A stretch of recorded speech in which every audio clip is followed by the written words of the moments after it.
Graça e paz, né? Amém. Sempre bom revoltar aqui, né? Estivemos aqui participando da nossa reunião, do nosso PRVP, né? Nosso Preteriano do Pajeú. Agradeço a JMN por ter cedido, né? A minha vinda aqui, liberado, né? Nosso pastor Hamilton, né? Nosso supervisor de campus. Que Deus abençoe ricamente sua vida, esse homem de Deus que tem feito um belo trabalho na JMN. E aqui estando, né? Sou filho dessa igreja, né? Amo estar aqui nessa igreja, né? É sempre um prazer voltar aqui.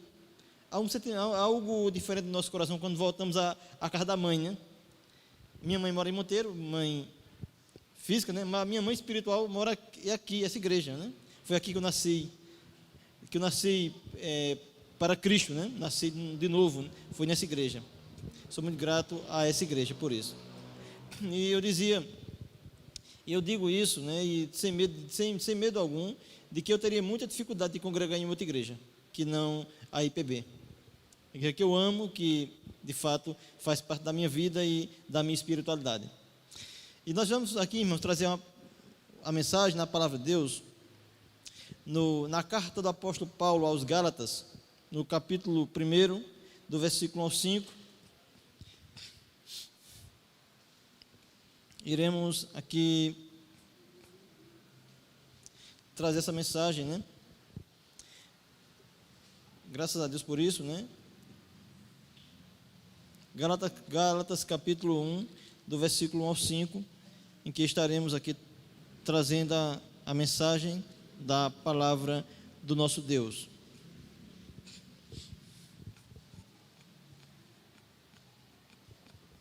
Todos encontraram?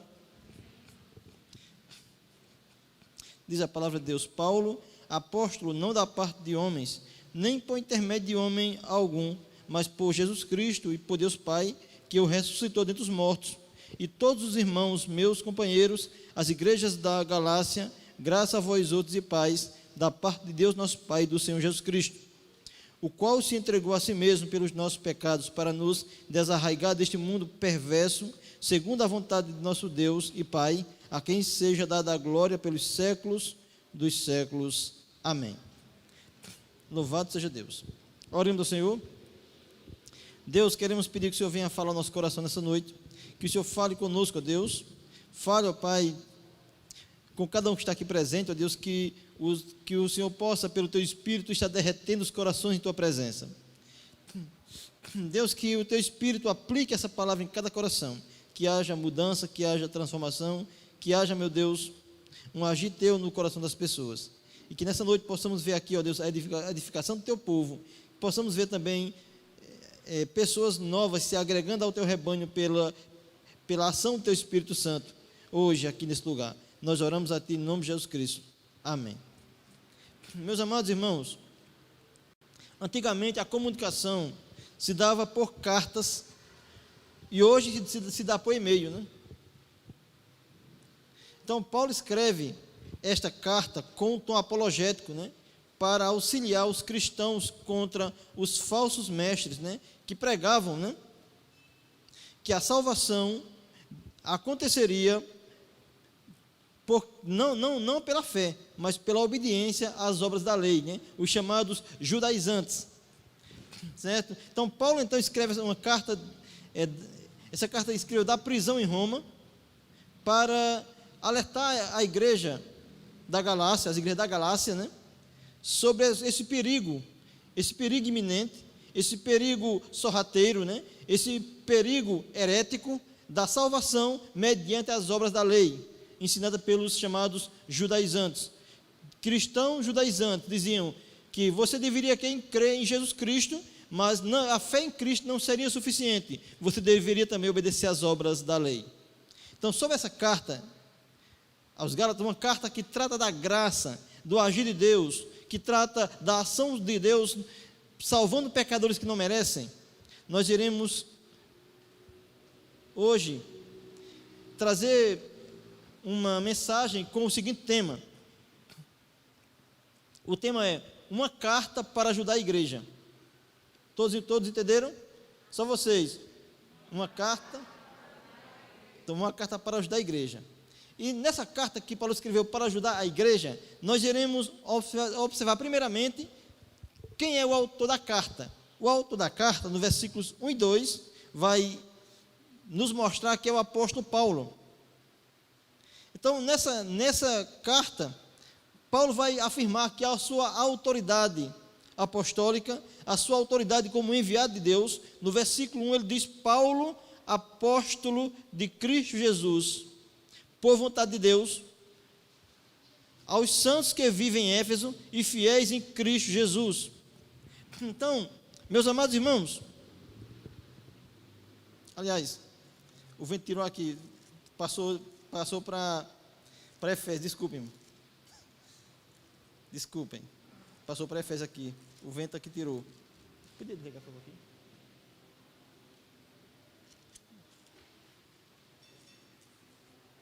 Desculpem.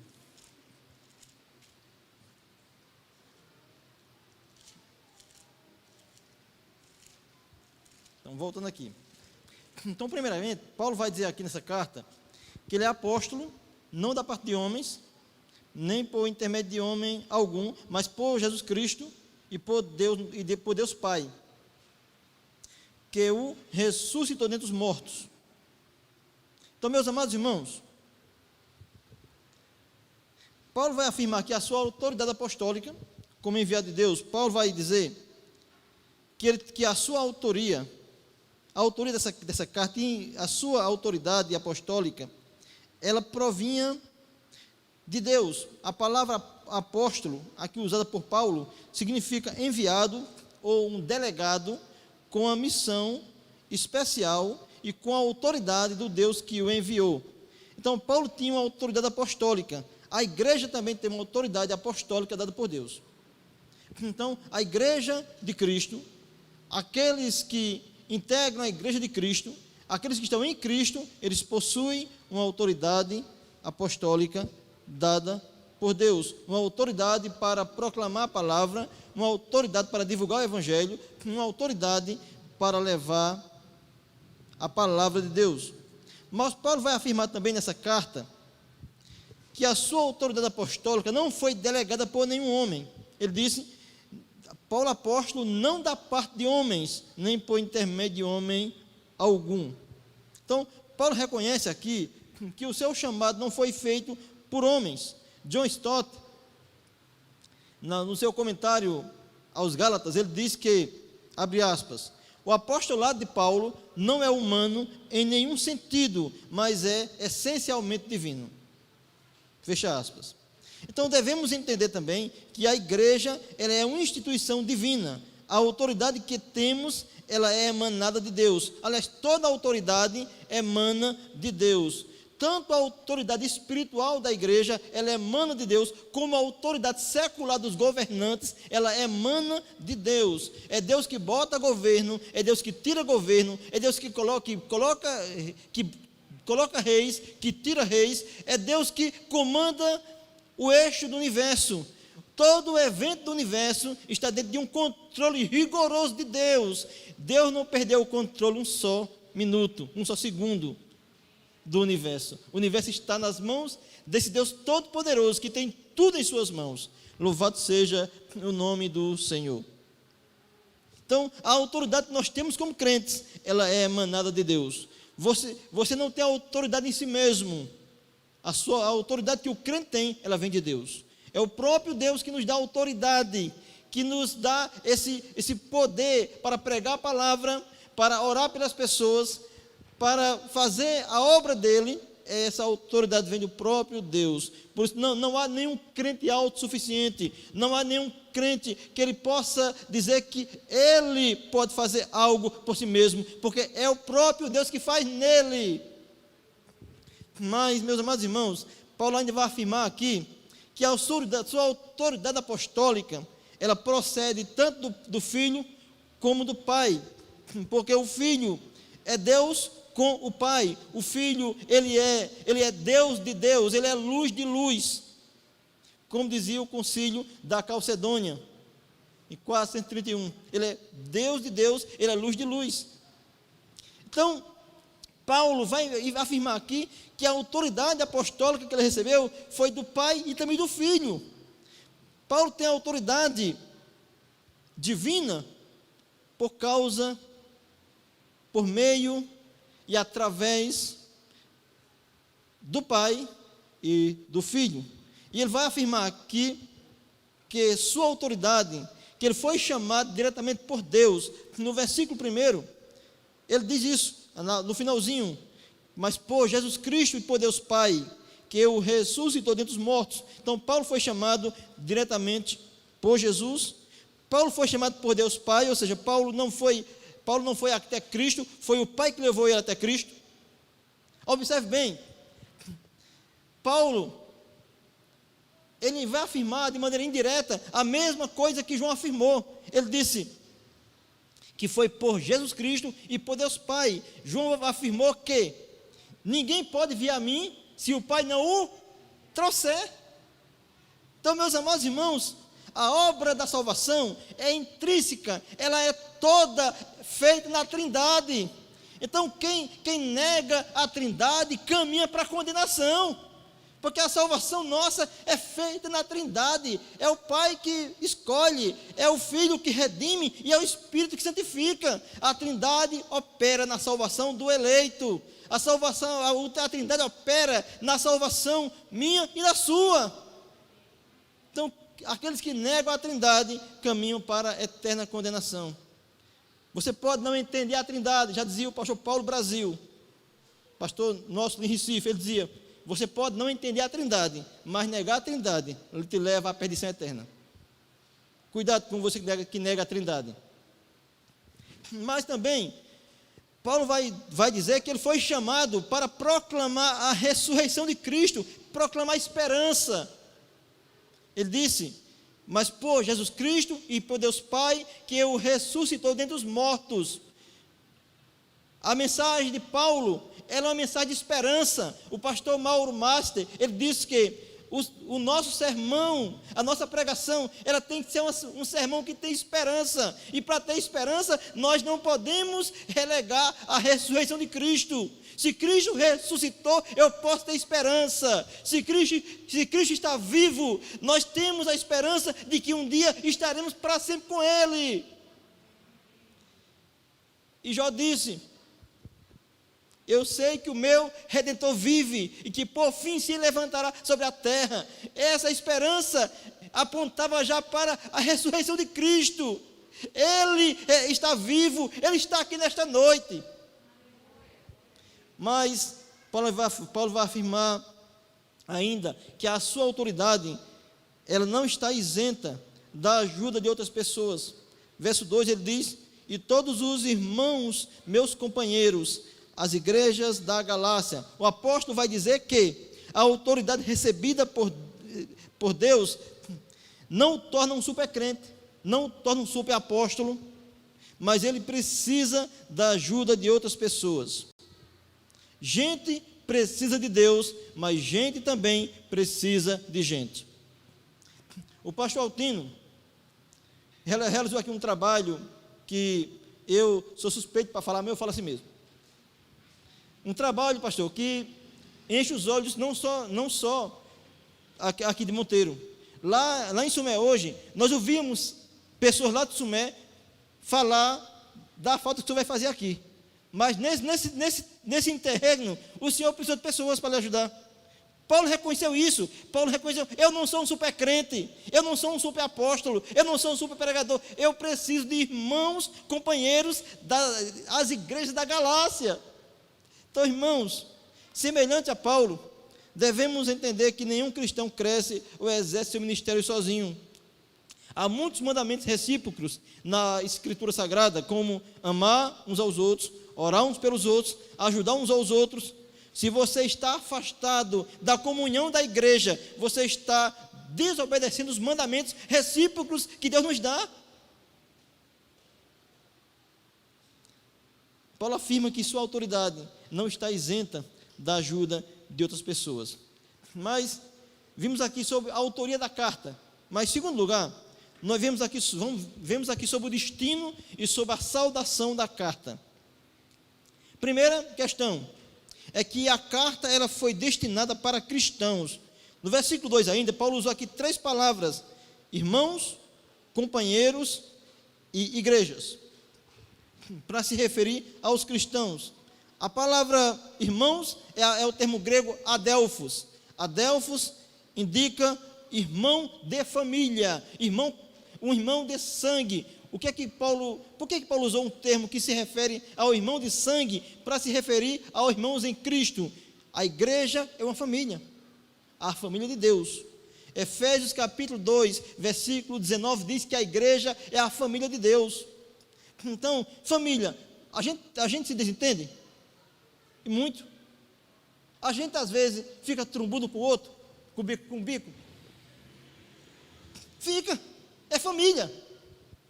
Mas você quer ver alguém ficar brabo, fale de alguém da família. Não é assim? Então, se você é família de Deus, você não pode permitir que falem mal de sua família, da sua igreja. Irmão é família. Adelphos. Ele usou aqui outra palavra para os cristãos, a palavra companheiros, a palavra grega koinono, comunhão, parceria e companheirismo. Então, meus amados,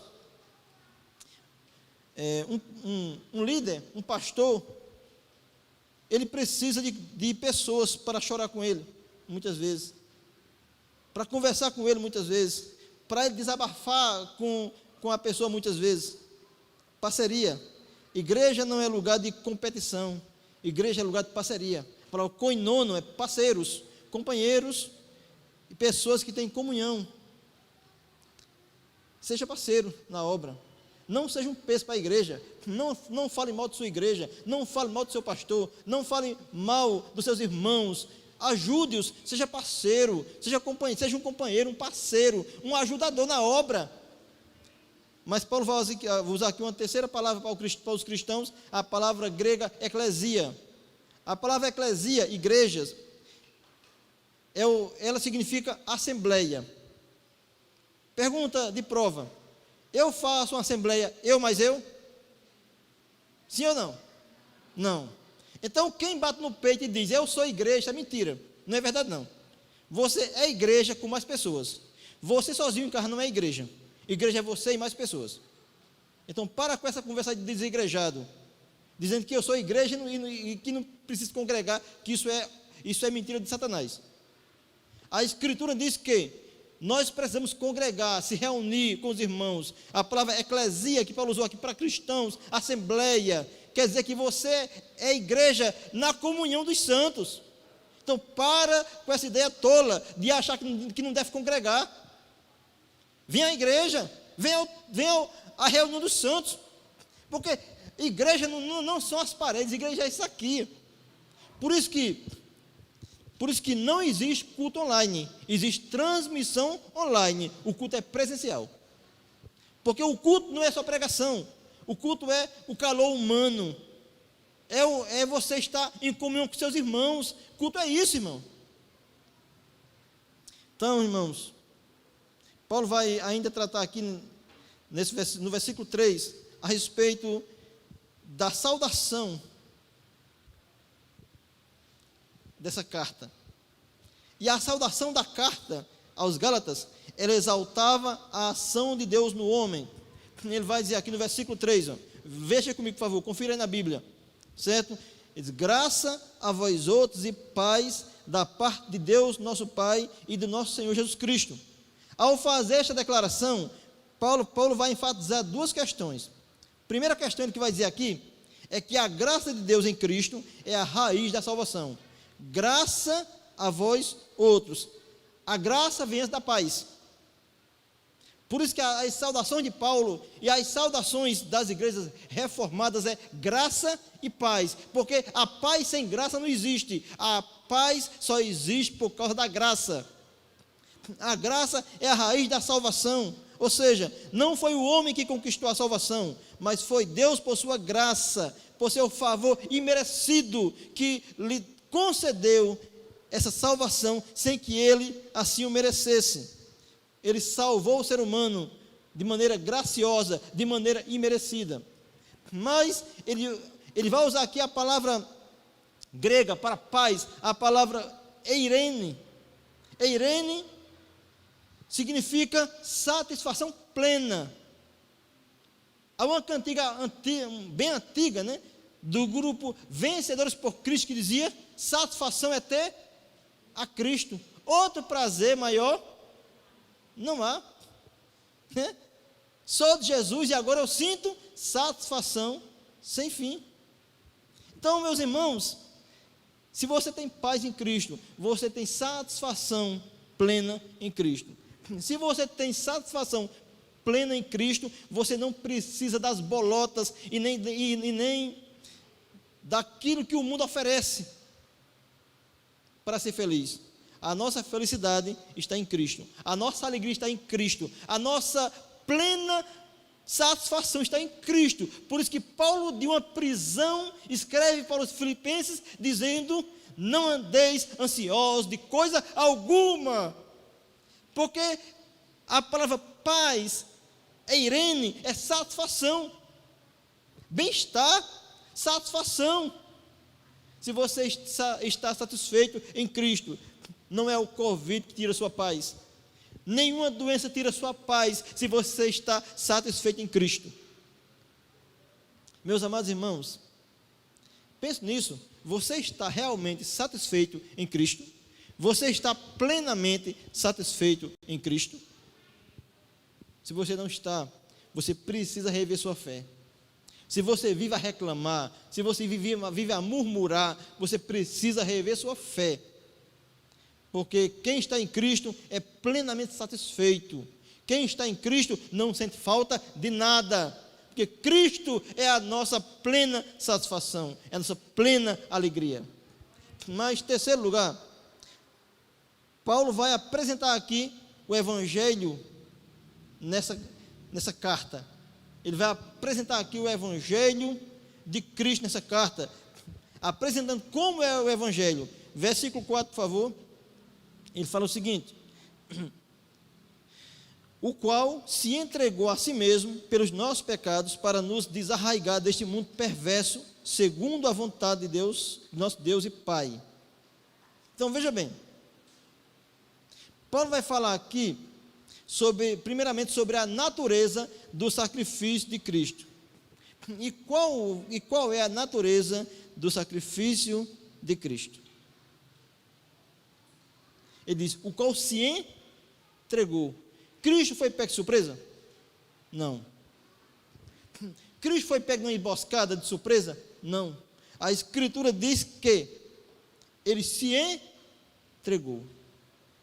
A natureza do sacrifício de Cristo é que foi o próprio Cristo que se entregou voluntariamente por mim e por você na cruz. Percebe isso, irmão? Cristo não foi forçado, ele fez por amor, ele fez voluntariamente, ele se entregou voluntariamente por mim e por você na cruz.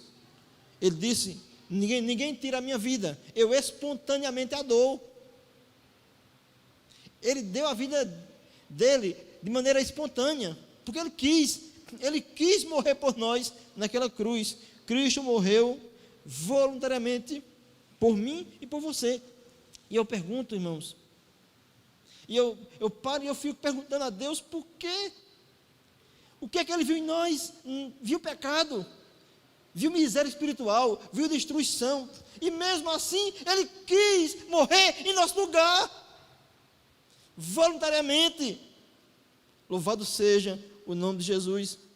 Mas, meus amados irmãos, o Evangelho apresentado por Paulo nessa carta, além de nos mostrar a natureza do sacrifício de Cristo, também apresenta o propósito do sacrifício de Cristo.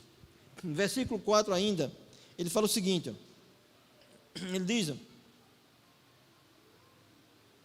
o qual se entregou a si mesmo pelos nossos pecados, para nos desarraigar deste mundo perverso, segundo a vontade de Deus, de nosso Deus e Pai. O teólogo João Calvino disse que a obra de Cristo, ela teve uma dupla ação. Ele vai usar, e nesse versículo aqui, ele diz que, primeiro, Cristo morreu para pagar a dívida do nosso pecado. Versículo 4, ele diz: para o qual se entregou a si mesmo pelos nossos pecados.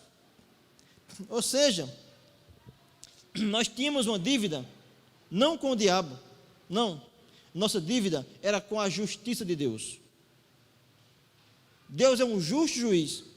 Ele não pode, ele não tem, ele não deixa o culpado sem ser punido. Ele não tem o culpado por inocente. Ele é um justo juiz. E a Escritura afirma de que a nossa dívida era impagável. Salmo 49, verso 7 e 8 fala que o resgate da alma é caríssimo e cessaria a oportunidade para sempre. Ou seja, ninguém podia pagar pelo resgate da alma. Então, a morte de Cristo na cruz pagou a nossa dívida, e ao pagar, ele rasgou a dívida. E a dívida rasgada não é mais cobrada. Amém? Por isso que Spurgeon disse: você não vai pagar por um pecado que Cristo já pagou por ele na cruz. Ele rasgou a dívida. Quando alguém, meus amados irmãos, pagava uma dívida, ele ia para um lugar mais alto da cidade. Ele pegava a promissória e ele começava a rasgar a dívida naquela época. E dizia: Tel Telestai, está paga. E quando ele ia cortando aquela dívida em pedacinhos pequenos, ele ia dizendo: Tel Telestai, está paga, está paga. Tel Telestai, e rasgava dizendo: Tel Telestai, está paga. O que foi que Cristo falou na cruz? Tel Telestai, está consumado. A dívida foi quitada, foi paga, foi rasgada, e o caminho para o céu foi aberto para nós. Mas Calvino diz ainda que a morte de Cristo também, além de pagar a dívida do nosso pecado, também nos tirou da perversidade do mundo. Versículo 4 ainda vai dizer o quê? Para nos desarraigar deste mundo perverso, segundo a vontade de Deus Pai. Então veja bem, e Calvino diz que o termo usado aqui por Paulo, o termo grego exeletai, significa arrancar uma árvore pela raiz. Quando você arranca uma árvore pela raiz, aquela árvore, ela não vai mais voltar para aquele lugar. Cristo lhe arrancou do mundo para nunca mais você voltar para ele. Cristo, o salvo, verdadeiramente salvo, quando ele é arrancado por Cristo, ele pode até tropeçar, mas ele jamais voltará para as práticas do pecado. Ele jamais vai ter prazer no pecado. Ele pode até tropeçar, porque a ovelha pode cair na lama, mas não fica na lama. Já diziam os puritanos do século XVII, diziam que se você pegar uma ovelha e jogar ela na lama, ela sai da lama. Mas se você jogar um porco na grama, ele vai para a lama. Aquele que é de fato salvo, convertido a Cristo, ele nunca mais terá prazer no pecado, porque ele foi desarraigado, ele foi arrancado pela raiz, pelo sacrifício de Cristo na cruz de Calvário. Mas Paulo ainda vai falar aqui, irmãos, que o Evangelho apresenta a origem do sacrifício de Cristo. E qual foi a origem do sacrifício de Cristo? Foi a vontade de Deus Pai, versículo 4 ainda. Então, a morte de Cristo foi planejada antes que houvesse mundo. Apocalipse 13:8 fala que o Cordeiro foi morto desde antes da fundação do mundo. O plano de Deus antes do mundo existir. Então, Cristo se entregou, como o texto diz, pela vontade de Deus Pai. Veja só, a vontade de Deus já havia sido predeterminado antes da eternidade, antes que houvesse mundo.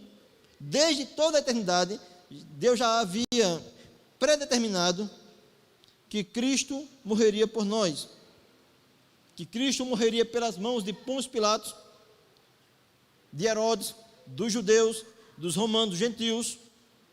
Está lá em Atos 4, 27, 28, é só ler lá, que ele diz que o que aqueles homens fizeram ali, já estava tudo predeterminado pela mão de Deus. A mão de Deus e o propósito dele já havia predeterminado tudo o que aconteceu com Cristo Jesus. Então, a vontade de Deus foi enviar seu Filho para morrer, para salvar um povo. Um povo, e quem é esse povo? Todo aquele que crê verdadeiramente em Jesus, esse é o povo de Deus. todo aquele que entrega-se a Cristo de maneira verdadeira, esse é povo de Deus. Deus nos amou e entregou seu Filho por nós para nos dar certeza de vida eterna, para nos dar um lugar eterno no céu. Quarto e último lugar, Paulo vai terminar essa primeira sessão com uma doxologia, com uma adoração.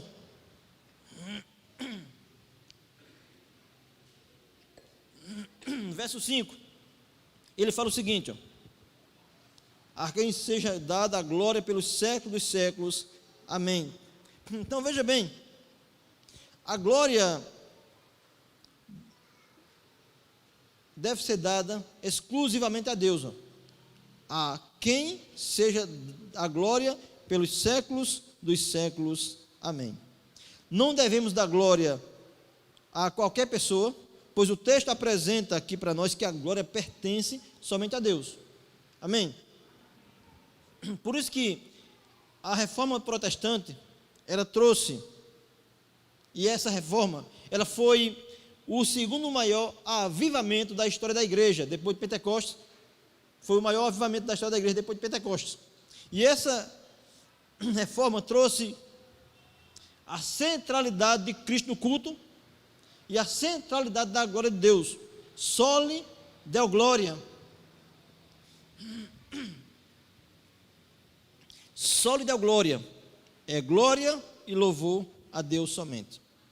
Então, não devemos dar louvor ou atribuir, ou conceder aos homens atributos que pertencem a Deus, sejam eles santos, sejam eles anjos ou qualquer outro ser. Não devemos atribuir a eles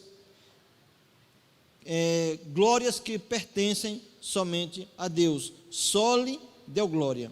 Glória somente a Deus. Então, e a glória, ela é dada a Deus também. Por que o apóstolo Paulo aqui diz que a Deus seja a glória? O apóstolo João vai dizer que a Deus seja a glória por causa da criação, porque é aquele quem criou tudo. Lá em Apocalipse capítulo 4, versículo 11 diz, tu és digno, Senhor e Deus nosso, de receber a glória, a honra e o poder, porque todas as coisas tu criaste, sim, por causa da tua vontade vieram a existir e foram criadas. A glória da criação deve ser dada somente a Deus, porque Ele criou tudo, porque quis, por tua vontade vieram a existir. Por que Ele nos criou? Porque Ele quis. Por que Ele criou Adão e Eva? Porque Ele quis. Por que Ele criou o anjo que depois caiu? Porque Ele quis. Tem como entender isso? Não, mas nós vemos que tudo no final redundará para a glória de Deus. A criação foi feita por Ele do nada.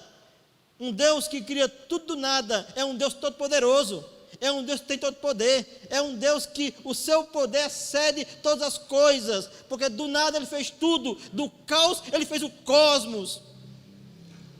Do vazio, Ele povoou a terra estava sem forma e vazia, Ele deu forma à terra, Ele povoou a terra.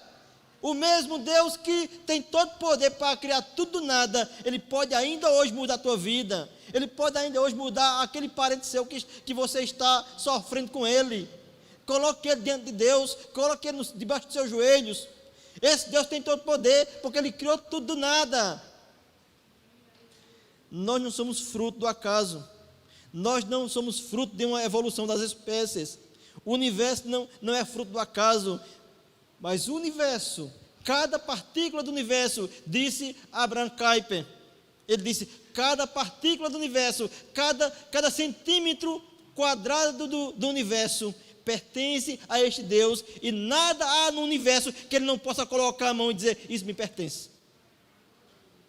Mas a glória dele, não somente pela criação, mas também pela obra salvadora que Ele faz no ser humano. O Salmo 95, o salmista diz, vinde e cantemos ao Senhor com júbilo, celebremos ao rochedo da nossa salvação. Então, quando Paulo estava ali, dando a glória, fazendo uma doxologia, dando uma glória a Deus, ele estava utilizando termos veterotestamentários, em que no Velho Testamento a salvação já era exaltada nos salmos, nos profetas, na lei. Toda a Escritura aponta para a glória de Deus, na criação, nos eventos da história, na intervenção divina na história e na história da salvação da humanidade. Esse Deus poderoso, esse Deus glorioso, ele age, e quando ele coloca a mão, ninguém pode impedir. Uma mãe chegou para mim e disse assim: por favor, ore pelo meu filho. Eu não sei mais o que fazer com meu filho. Meu filho é um caso perdido. Meu filho não tem o que fazer. Saiu da cidade de Monteiro, foi colocar uma bomba dentro de uma boate na Prata. Eu não sei mais o que fazer com ele. Nós oramos por ele. O cara hoje é crente, é diácono da igreja. Bênção de Deus, né? Sabe por quê? Porque esse Deus é glorioso na salvação de pecadores. Por isso que desde toda a eternidade e pelos séculos dos séculos, a glória deve ser dada somente a Ele, pois é Ele que salva, é Ele que elege, é o Filho que redime, o Espírito que santifica. Deus tem uma salvação tremenda para o ser humano, gratuita, que ele não merece. Por isso, toda a glória na salvação deve ser dada a Deus. Nenhuma pessoa pode bater no peito e falar assim: eu sou salvo porque eu quis. Você é salvo porque Deus agiu na sua vida, porque o Espírito Santo tirou a cegueira do seu coração, iluminou sua mente, transformou você, porque senão nunca jamais você chegaria a Cristo. A Escritura fala isso, que o diabo cegou. Eu estou finalizando aqui, irmãos, já estou finalizando. O diabo cegou o entendimento dos incrédulos. Mas o mesmo texto que fala isso, lá em 2 Coríntios 4, vai dizer no versículo 6 que esse Deus glorioso, Ele mesmo, aquele que disse das trevas surja a luz, Ele mesmo foi quem resplandeceu em nosso coração. Ele mesmo foi quem tirou a cegueira, Ele mesmo que agiu. Por isso que nós dizemos: a Ele toda a honra, a Ele toda a glória, a Ele todo louvor, tanto agora como pelos séculos dos séculos. Quero aqui concluir, meus irmãos. O crente, vimos aqui que o crente tem a autoridade dada por Deus, mas essa autoridade não o isenta de ajuda de pessoas. Paulo reconheceu isso, que ele não era um super crente, ele não era um super apóstolo. O crente precisa estar entre cristãos. Paulo reconheceu que precisou da ajuda de irmãos, companheiros e da igreja. Então, irmãos, o cristão deve estar entre cristãos. Então, deixar de congregar, irmãos, sem justa causa, é pecado. Se você não congrega regularmente, e você pode fazer isso, você está pecando. Reveja a sua vida, analise a sua vida. E o crente, ele recebe, através da obra de Cristo, perdão de pecados, vida eterna, e ele é arrancado desse mundo pelo próprio Deus, para nunca mais voltar para Ele. Então, meus queridos irmãos, devemos adorar somente esse Deus, porque Ele, além de nos criar, Ele também nos salvou. Não murmure, adore. João Calvino era uma pessoa bem doente, perdeu os pais, perdeu os filhos, perdeu a esposa, faleceram de maneira abrupta, né? Mas você não vê em nenhuma obra de Calvino um A de reclamação. Calvino exalta a majestade de Deus. Então, em nome de Jesus, glorifica a Deus, não reclame não. A vida está difícil para você? Está difícil para todo mundo. Mas você está aqui hoje, é sinal de que você não morreu na pandemia. Poderia ter morrido, mas não morreu. Poderia ter morrido de uma queda de bicicleta, mas não morreu. Poderia ter morrido de outra coisa, mas está aqui. Então adore e glorifique esse Deus. E eu quero fazer uma pergunta aqui, eu sempre faço nas minhas pregações. Você que está aqui hoje, você já tem certeza plena da sua salvação? Você já tem certeza plena que se você partisse daqui hoje, agora, você iria morar no céu com Jesus? Se a sua resposta for positiva, você precisa pregar o Evangelho. Porque se você diz que é salvo, mas não prega o Evangelho, você tem que rever sua fé. Se você não tem prazer de falar de Jesus para as pessoas, você tem que rever sua fé. Falar de Jesus não é ser chato. Falar de Cristo não é ser um crente abusado com as pessoas. Falar de Cristo é você expor a verdade para elas, mas de uma maneira tão amorosa, de que elas queiram continuar lhe ouvindo. Agora, se você afirma aqui que não tem certeza de sua salvação, você está correndo um perigo eterno. O apóstolo Paulo fala, Romanos 14, verso 23, que a dúvida, ela traz a condenação. Se você tem dúvidas, você está caminhando em condenação. Então toma cuidado com a vida.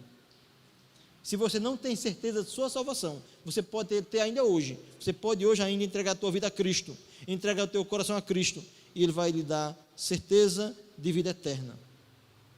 Que Deus assim venha te abençoar. Deus abençoe.